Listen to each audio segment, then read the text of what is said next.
U aumenta. Huwa... No, mitakulu. Jo estic estudiant Educació a Catalunya, llavors, com que sempre els resultats de les proves PISA, que Finlàndia va tan bé, que l'educació, doncs va ser dels països que em tibava venir a estudiar aquí i veure quina és aquesta educació, no? Que va tan bé, que tothom en parla. Estan fent l'Erasmus a la Facultat d'Educació més prestigiosa de Finlàndia. A aquest país de poc més de 5 milions d'habitants se'l va començar a reconèixer internacionalment pels bons resultats en les proves PISA, que avaluen els alumnes de 15 anys en lectura, matemàtiques i ciències. Avui tenen dia de presentacions davant la classe.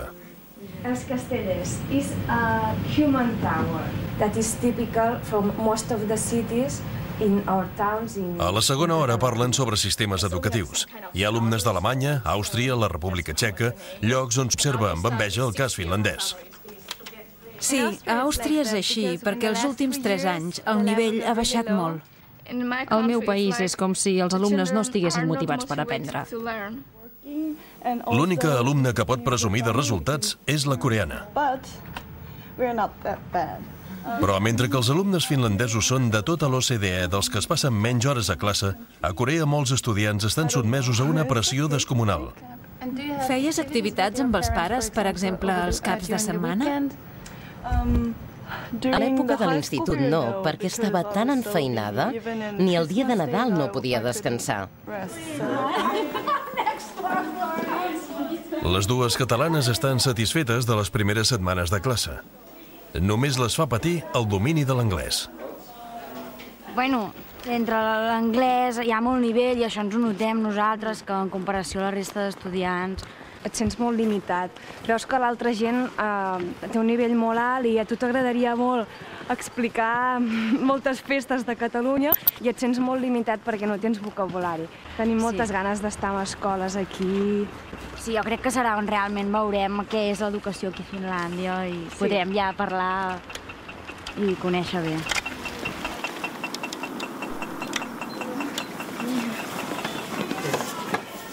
Aquesta és una de les escoles especialitzades en les pràctiques de magisteri. De fet, aviat hi passaran les Martes. Avui una estudiant afronta la seva primera pràctica com a mestra de francès. À tout à l'heure. No mä autoin nyt. Nyt se tuli kans molemmille sen takia, koska mä autoin. A banda dels alumnes, també l'observa la mestra habitual de l'aula, una persona amb molta experiència. Al final de la sessió, analitzaran profundament l'actuació de la Niina davant la classe. Trobo que les teves instruccions funcionaven força bé. Observant la teva classe fase per fase, la teva gesticulació i les teves expressions facials reforçaven adequadament la teva comunicació. Però s'ha de controlar més la classe, tenir els ulls oberts i escoltar-ho tot. Atreveix-te a caminar entre els alumnes, al costat d'ells, per sentir el que fan i poder ajudar-los més. I si estan a punt de perdre la concentració, tornar a captar la seva atenció. Abans de la classe, ella m'ha donat la seva planificació, amb els seus objectius, el que aspirava a fer, i després discutim si ha assolit aquests objectius. I ho ha fet bastant bé. La Niina està a punt de llicenciar-se.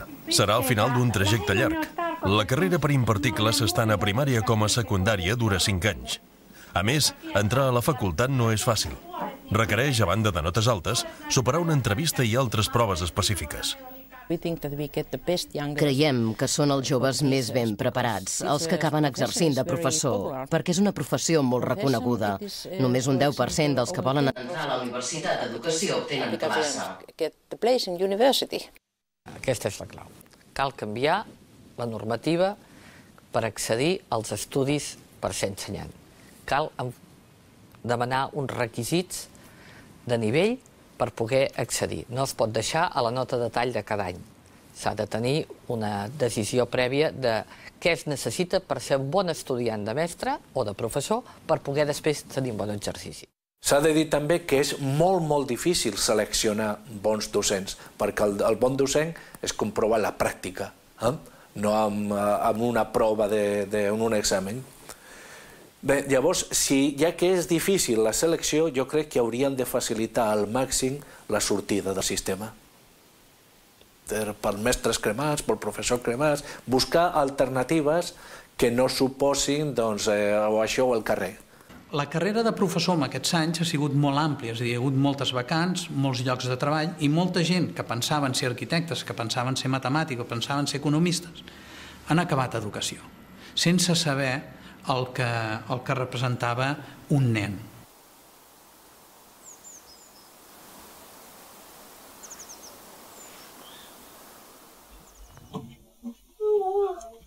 Comença el moviment en una casa on viu una família nombrosa.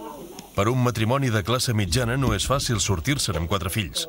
I encara menys si cada germà va a un centre educatiu diferent. A Finlàndia, però, no sembla tan difícil.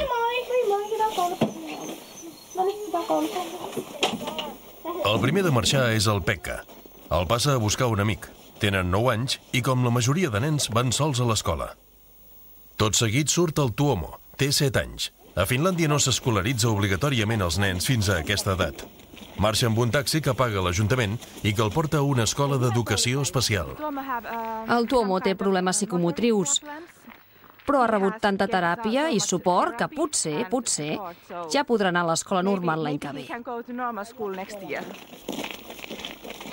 Els ajuntaments ofereixen diverses opcions fins que els nens van a l'escola.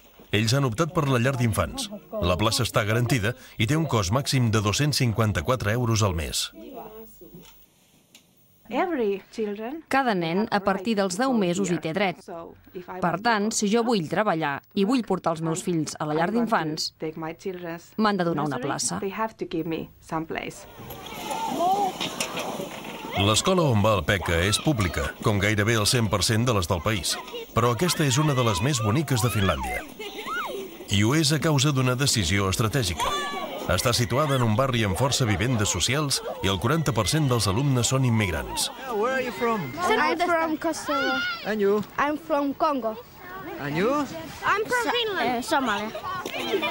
En part per evitar que els autòctons que viuen a la zona marxessin a altres escoles, es va construir aquest centre de disseny.